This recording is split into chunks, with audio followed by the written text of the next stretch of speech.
ராணிப்பேட்டை மாவட்டம் புதுப்பாடி அரசு ஆரம்ப சுகாதார நிலையத்தில் பெரிய ஆபரேஷன் செய்ய எவ்வித உபகரணங்களும் இல்லை என ஆய்வு செய்த திமுக எம்எல்ஏ அன்பழகனிடம் பெண் ஒருவர் புகார் கூறியதால் அதிகாரிகள் அதிர்ச்சியடைந்தனர்.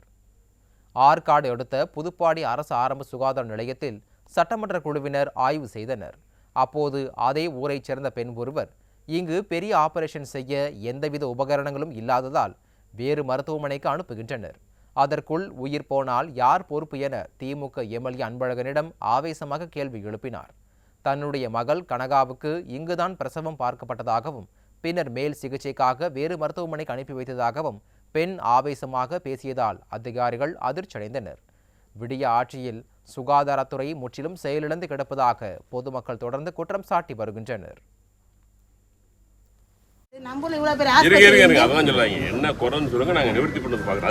அதுதான் சார், நாங்க இந்த ஆஸ்பத்திரியில எல்லா பொருளும் எங்களுக்கு தேவை. அதனால அவங்களுக்கு வந்து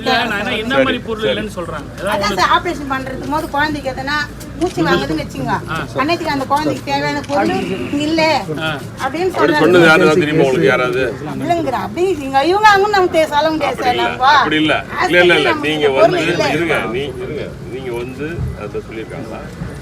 யாராவது சொன்னது நிறைய பேர் இல்ல அப்படி சொல்ல முடியாது.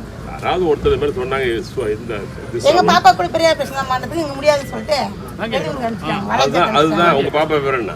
எங்க பாப்பா பேர் கனகா. என்ன எவ்வளவு நாளைக்கு முன்னாடி? அது ஒரு வருஷம் ஆயிடுச்சு. ஒரு வருஷம் குழந்தை இப்பதான் பண்ணு. இப்ப எப்படி இருக்கு? நம்மளுக்கு வந்து பாத்தீங்கன்னா நியூ பார்ன் இல்ல அதெல்லாம் கேட்கல நீங்க.